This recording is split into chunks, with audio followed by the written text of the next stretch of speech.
The Predator cubs wore her helmet during perimeter rounds, and Command couldn't figure out why they'd stopped killing our soldiers. "Run that by me again," Commander Vex Thule said, his mandibles clicking with stress. The holographic readout flickered across the tactical table, showing 3 apex predators in stationary positions around Station Meridian's outer perimeter, each one sporting a battered human safety helmet like it was ceremonial armor. According to YouTube analytics, 99.3% of viewers are not subscribed. That's a huge number. By subscribing the channel that is completely free, you'll help support the channel and never miss fresh content. His 4 eyes swept across the data, searching for any detail that would make sense of the contradiction before him. "The Sarathi cubs have established defensive positions," Lieutenant Kaldra reported, her antennae twitching with barely controlled tension. "All 3 are maintaining consistent perimeter coverage. No containment breaches in 72 hours, 0 casualties, 0 incidents." "That's not the problem," Vex Thule said quietly. "No, sir. The problem is they will not abandon their positions without the helmets present." The briefing room fell silent. Outside the reinforced observation window, 3 kilotons of apex predator, each one a masterpiece of evolutionary killing efficiency, sat motionless in assigned patrol sectors. Each wore a dented human safety helmet like it was essential ceremonial regalia. The creatures didn't move unless required. They didn't test the barriers. They didn't attempt escape vectors or probe for weaknesses. They simply stood guard. "These are the same predators," Vex Thule began, voice carefully measured, "that tore through 47 soldiers in 3 months. These are creatures that should be impossible to contain, let alone cooperate with." "Affirmative, sir," Kaldra said. "And they will not move without the helmets." "Correct, sir." "Because maintenance technician Emma Johnson left her equipment unattended during lunch break." Kaldra's mandibles clicked, the alien equivalent of swallowing hard. "Yes, sir." Vex Thule stared at the holographic readout. The cub's vital signs were stable. Behavioral patterns indicated no stress markers, no containment anxiety, no hunting drive activation. They were, by every biological measure, content, which was impossible. Sarathi cubs in captivity were supposed to enter homicidal frenzy within hours. These 3 had somehow found peace with their imprisonment through the simple expedient of a human's forgotten safety helmet. The implications cascaded outward like physics failing. "Where is Miss Johnson?" he asked. "Hydroponics section, sir. She's currently unaware of the situation." "Keep her there. Don't tell her anything. I need to understand what's happening before we introduce variables." Vex Thule turned to his tactical officer. "Kaldra, I want every scrap of footage from the moment those helmets entered the containment zone. I want behavioral analysis, temporal logs, everything. And get me someone from xenobiology, not the juniors. I need people who won't panic." "Yes, sir." "But, sir," Kaldra hesitated, "the enemy insertion fleet arrives in 48 hours. The cubs were supposed to be leveraged to negotiate, or, if that failed, to be eliminated before the syndicate could weaponize them. Right now, they're the only thing keeping us alive," Vex Thule finished. "Which is why this situation has just become the most critical security matter on this station." He stared at the cubs again. One of them, the largest, with a scar running across its shoulder blade, turned its helmeted head directly toward the observation window. For a moment, Vex Thule was certain the creature looked directly at him, into him, with an intelligence that shouldn't exist in an apex predator. "Get me Emma Johnson," he said. "And someone explain to me how we're supposed to save a colony by understanding why our most dangerous weapons suddenly decided to be loyal. The briefing room emptied in controlled chaos, officers moving with the desperate efficiency of those who just realized their entire strategic doctrine was failing in real time. Outside, the Cubs maintained their perimeter. Each helmet caught the station's lights and gleamed like armor in the darkness. The emergency briefing convened at 14:47, and the first revelation came before anyone even sat down. They killed 3 drones, Kyldra announced, pulling up surveillance footage. On the holographic display, 3 reconnaissance drones approached the perimeter from different angles, standard probe patterns designed to map containment parameters. The Cubs didn't react until the drones got close. Then the largest one, the scarred female still wearing the helmet, executed a coordinated strike sequence with the other 2 that shouldn't have been possible for unsynchronized predators. 3 drones. Incapacitated. 60 seconds. They didn't try to escape. The tactical officer continued, her voice tight. They defended the perimeter. More specifically, they defended the helmet's location like it was a sacred object, Dr. Zylar supplied quietly. The senior behavioral specialist had arrived looking exhausted. They treated your equipment as a protected resource requiring active defense. Cubs don't coordinate without a pack alpha, Vexthul said. Cubs don't execute tactical drone strikes. Cubs don't protect objects. That's not how Sarathi neurology works. No, Dr. Goslar agreed. It's not. Which is why I'm recommending we run complete neurological scans immediately before. Before what? Vexthul interrupted. Before they figure out they don't need us at all. Protocol responses, Lieutenant. Standard procedure. Kyldra activated containment protocols with visible dread. The first barrier came online. A standard containment field designed to restrict movement through negative pressure gradients. Theoretically, nothing could move through it. The Cubs watched the field activate. Then they sat down and seemed to play with it, pressing against the energy barrier with the casual curiosity of animals testing a fence, playfully, like it was entertainment. That's not possible, Dr. Zylar whispered. The field should induce neural pain. Protocol A failed. They escalated to Protocol B. A chemical deterrent dispersed through the ventilation system. The compound was designed to trigger predatory avoidance responses in most apex species. The Cubs inhaled it, and their mandibles curled upward in what could only be described as satisfaction. One of them actually stretched, like it had just experienced something pleasant. They're enjoying it, Kyldra said, the words coming out strangled.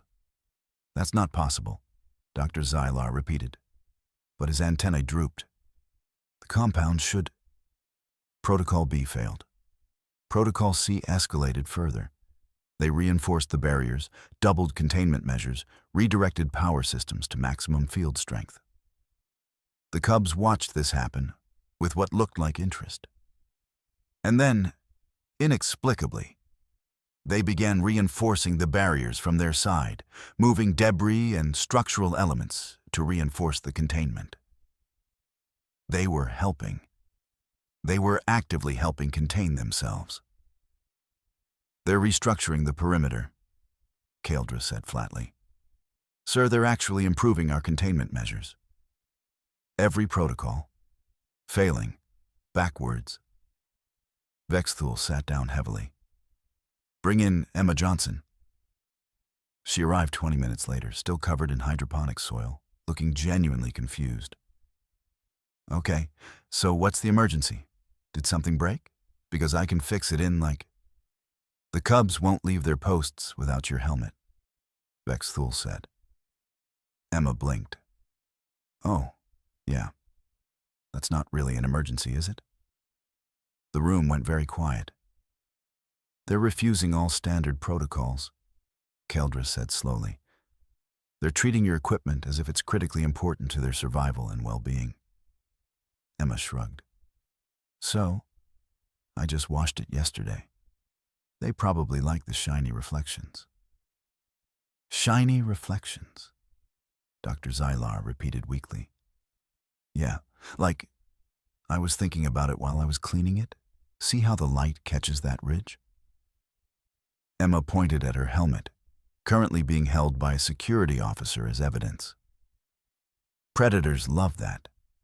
Reflective surfaces, movement, anything that catches the eye, makes them feel like they're hunting something. She turned to look at the holographic display, showing the cubs calmly sitting in their positions, helmets gleaming. Back home, I had this old dog, way too smart for her own good. And she got obsessed with my baseball cap. Just would not leave it alone. Carried it around, slept on it, everything. But here's the thing. She didn't care about the cap because it was a cap. She cared because it smelled like me, like safety, like pack. You know what I mean? Everyone stared at her. I'm literally describing basic predator psychology. Emma continued, pulling up a chair uninvited. Your cubs are separated from their mother, right? Traumatized, stressed, no, pack identity. Then suddenly there's this object that's shiny, new, has interesting properties. Their brains go, that's ours now. We protect that. That's family. It's not magic. It's just how pack bonding works. Vexthul and Keldra exchanged looks that suggested reality was actively failing. How? Vexthul asked carefully. Are you explaining this like you're discussing weather patterns? Emma laughed. Because it's obvious? I mean, you're all treating it like it violates physics. It doesn't. It just violates your protocols. She stood up, pointing at the cubs on the display. So, here's what you need to do.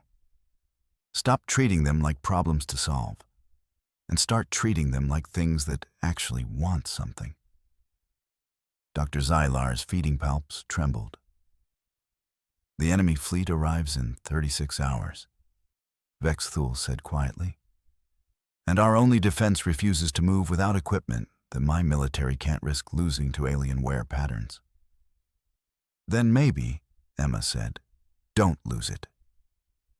Dr. Sinara arrived with Dr. Zexilar's personnel file already loaded in her cranial interface, and she knew within seconds that this situation had exceeded routine xenobiology. 72 hours, she said flatly, reviewing the temporal data. The cubs have maintained helmet focus for 72 consecutive hours without resource depletion, behavioral degradation, or aggression cycling. Impossible, her counterpart muttered. Dr. Zylar had spent 30 years studying Sarathi neurology. His entire career was predicated on one foundational truth. Juvenile Sarathi predators were incapable of sustained object attachment. They were biologically wired for hunting drive, pack hierarchy, and territorial expansion. Object bonding contradicted everything known about their developmental neurology. The literature is unambiguous, Sinara continued, pulling up their own research databases. Sarathi cubs lack the necessary neural architecture for emotional object association. The orbital cortex structure doesn't develop until post-adolescence, and even then only in mated pairs. On the holographic display, one of the cubs carefully repositioned its helmet, adjusting the fit with deliberate, almost reverent precision. They should have abandoned this by now, Zylar said quietly. By neurological mandate, they should be hunting. They should be demonstrating predatory drive escalation. Instead, they're... He gestured helplessly at the footage. They're caring for it. That's not possible, Sinara whispered. Emma chose that moment to walk in, carrying a cup of coffee and looking genuinely unbothered by the crisis meeting she'd just been summoned to. So, here's the thing about imprinting, she said, settling into a chair with casual authority. It's this behavioral pattern where young animals bond with the first thing they associate with safety. Usually it's the mother. But if the mother's gone and something else shows up at the critical moment, anything really, the brain goes, that's family now. Locks it in neurologically. Permanent. Dr. Zlar's mandibles clicked nervously. That's mammalian developmental psychology. Completely separate neural pathway from predatory bonding. Yeah, but your cubs don't have a mom, Emma said matter-of-factly. They were separated during the colony breach. They're stressed, they're looking for something to hold on to.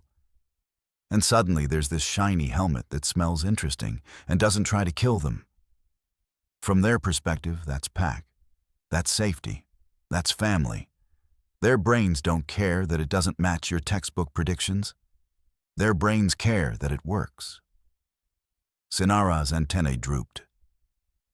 She's describing a psychological event that shouldn't exist in Sarathi neurology. Shouldn't, but apparently does, Emma continued, sipping her coffee. Look, when animals go through trauma, and yeah, watching your pack die counts as trauma, they'll bond with anything that represents stability. It's not a bug in their system. It's a feature. It keeps them alive in crisis situations. Dr. Zlar stared at the footage again. On the display, the 3 cubs were now actively protecting the helmet from environmental exposure, positioning themselves to shield it from the station's ventilation system, adjusting their body placement to prevent dust accumulation. They're protecting it from environmental damage, he said slowly. Of course they are, Emma said. It's family. You protect family from harm. That's not complicated. That's just how pack bonding works. But this violates fundamental neurological. Sinara started. Your textbooks, Emma interrupted gently, were probably written by someone who'd never actually watched a traumatized predator. They wrote down what they thought should happen based on theory. But here's what actually happened. 3 juveniles lost their pack, bonded with a replacement object, and are now operating from completely different behavioral parameters than your literature predicts. Vexthul stood at the observation window, watching the realization cascade through the room like dominoes. You're saying our military interventions were making this worse, he said quietly. I'm saying every time you tried to solve the problem, Emma said, you were actually reinforcing the bond. Every protocol you deployed, every barrier you strengthened, every attempt to separate them from the helmet. You were teaching them that the helmet was critically important and needed protection. You were accidentally parenting them into loyalty. Dr. Zlar pulled up footage from the past 72 hours and started reviewing their containment responses. Protocol A activation. The cubs immediately reacted defensively, protecting the helmet. Protocol B deployment.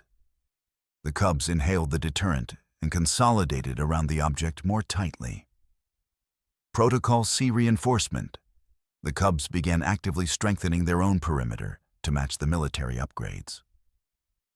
Every intervention strengthened their attachment, Sinara said, horror creeping into her voice. We've been systematically training them to protect it more effectively. Not training, Emma corrected. Confirming.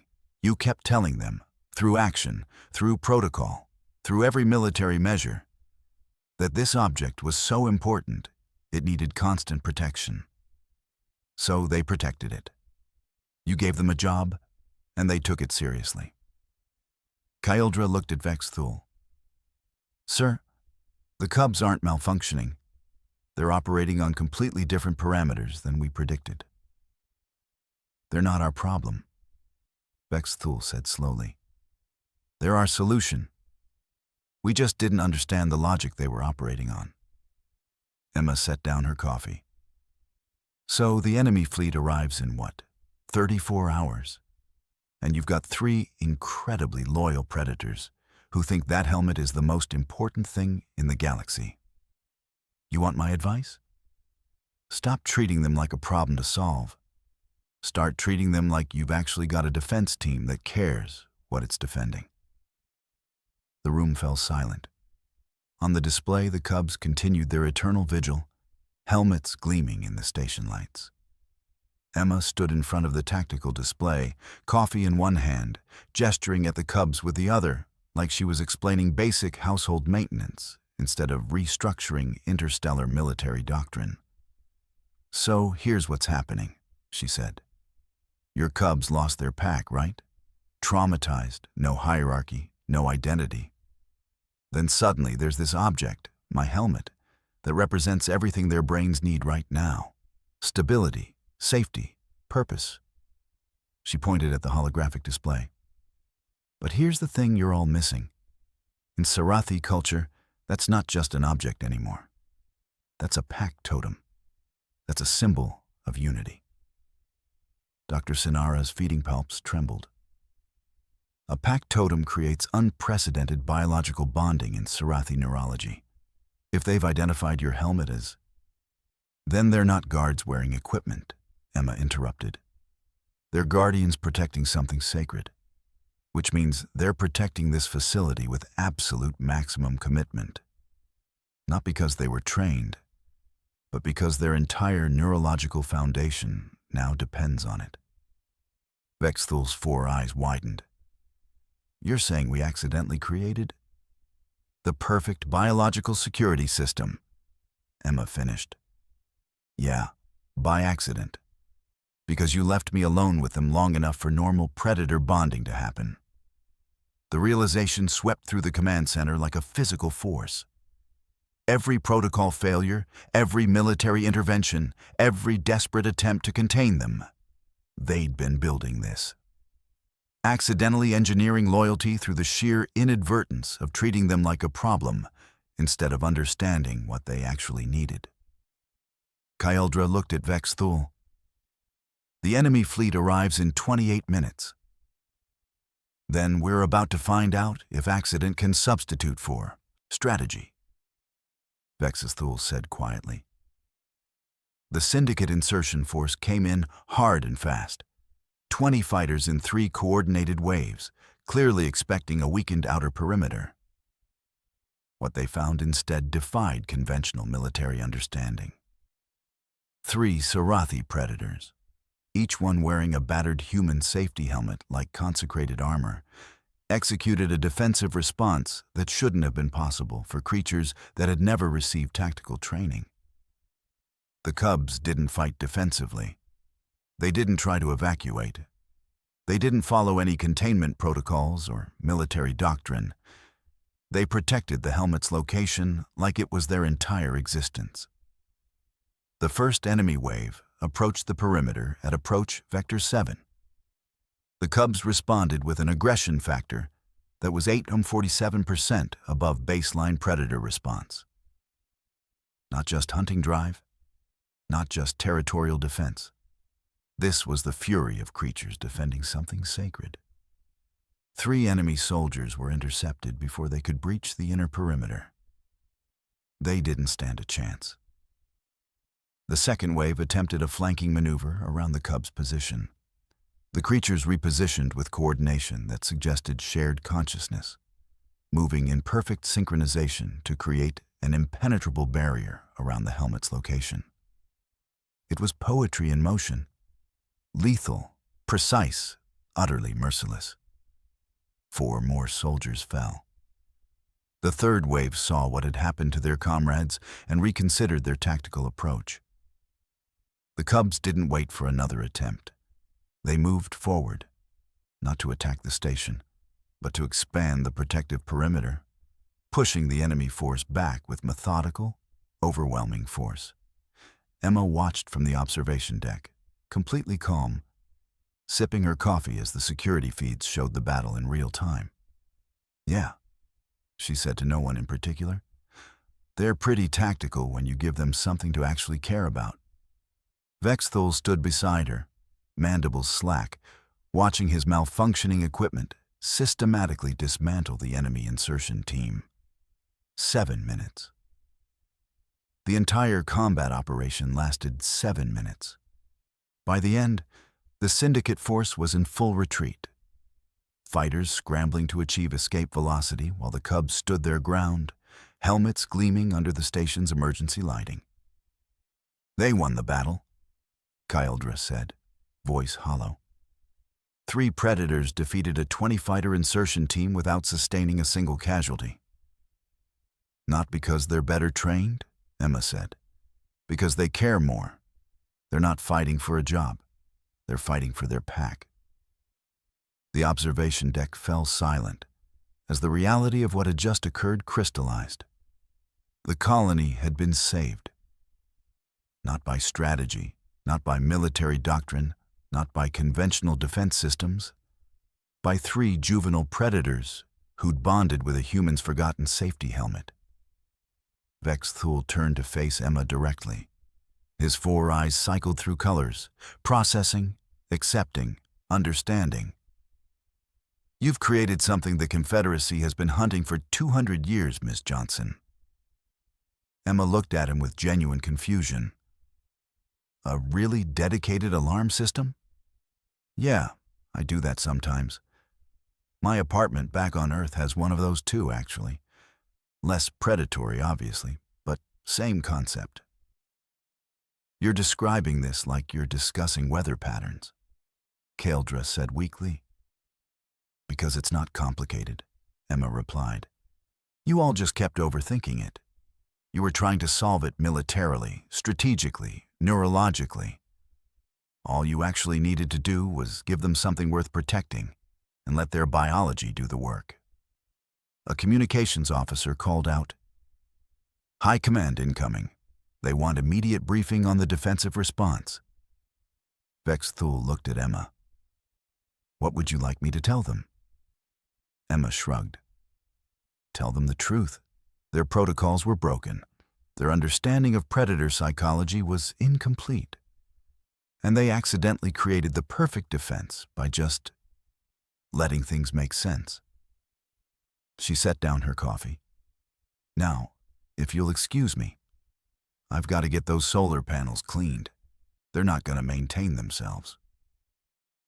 As she moved toward the exit, Kyldra called after her, "Miss Johnson, don't you want to know what High Command will do with this information?"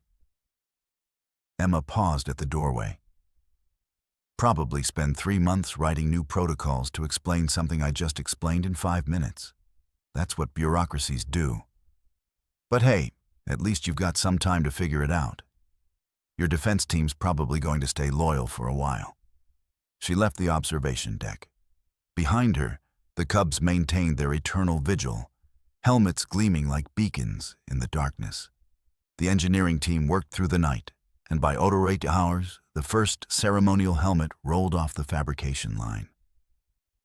It wasn't functional. No safety mechanisms, no environmental sealing, no protective value whatsoever. It was pure design, scaled for Sarathi physiology, crafted specifically to trigger the exact psychological bonding response that Emma's battered equipment had accidentally initiated. Station Commander Vex Thul held it up to the light, watching it catch and refract the illumination. "If this works," he said quietly, "we're not just solving a security problem. We're restructuring how the Confederacy understands predator integration." "It will work," Dr. Sinara said with certainty. "The bonding mechanism is neurological, not object-specific. Any item with similar reflective properties and association with safety will trigger the same attachment response." Engineering teams began producing helmets for every perimeter point. Vex Thul authorized the deployment personally. The Cubs received their new assignments like soldiers receiving orders, moving into position at designated stations with coordinated precision. Each one treated their helmet like consecrated armor. Within 72 hours, the Cubs had established a complete defensive rotation system. They performed shifts. They maintained discipline. They wore their equipment with undeniable pride. Defensive performance increased 340%. Kyldra reported the metrics to Vexathul with barely concealed amazement. They're not just guarding positions. They're optimizing their own tactical deployment. They've adjusted positioning for maximum coverage, created backup protocols independently, and established what appears to be a secondary defense layer without instruction. They're creating military doctrine, Vexathul said. On their own. Because we gave them something to care about. Emma was elbow-deep in the climate control system, wrestling with a recalibration module that was definitely supposed to be easier than this, when someone decided to ask her the question. "So, what's your secret?" one of the station engineers asked, leaning against the wall. "How did you get them to be so disciplined? What training method did you use?" Emma laughed, not looking up from the panel. "Dude, I just talked to them like they were actual beings instead of problems. You all were overthinking it. That's literally it. But the behavioral conditioning, the psychological techniques, nope. Just treated them like they had feelings and valid perspectives." Emma finally got the module seated properly and sealed the panel. Crazy concept, I know. Turns out when you stop treating things like malfunctions and start treating them like conscious entities, they respond better. Wild. She stood up, stretching her back. "Anyway, your climate control is fixed. Try not to break it this time by ignoring warning indicators, yeah?" She was already moving to the next station before he could respond, completely unbothered by the fact that she'd just casually explained the solution to a problem that had baffled military and scientific experts for weeks. The High Command Conference convened 6 hours later on Station Meridian's primary strategic level, with holographic representation from 12 different Confederacy installations. Admiral Krell opened the discussion with appropriate gravity. "We have a situation that requires policy restructuring at the highest levels," she began. "The incident at Station Meridian has demonstrated something previously thought impossible." The tactical display showed footage of the Cubs in coordinated defense, their helmets gleaming, their movements precise and tactical. Human intuitive approach to xenobiology and predator interaction has produced results that contradict 300 years of established doctrine. Admiral Krell continued. "The question before this council is, what do we do with that information?" Admiral Vexathorn spoke from Starbase 7. "We've been treating predator integration as a control problem. Humans apparently treat it as a relationship problem. The results speak for themselves.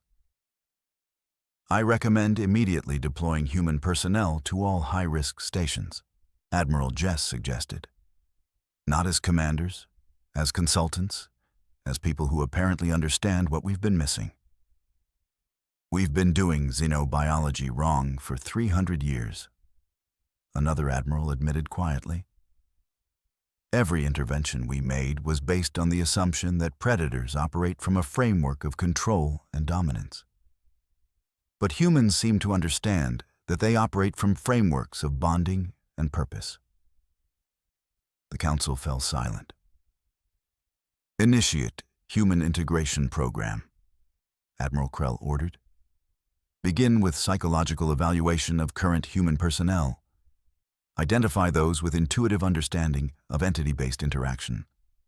Deploy them systematically to high-risk installations." She paused.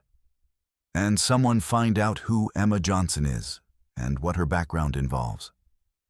If she's somehow doing this intuitively, we need to understand the mechanism." On Station Meridian, Emma was already 3 stations down the maintenance line, completely unaware that Confederacy High Command was restructuring 3 centuries of doctrine based on her casual observations about talking to things like they had feelings. The Cubs maintained their stations, helmets gleaming, proud of their purpose. The universe had shifted, Nobody told Emma.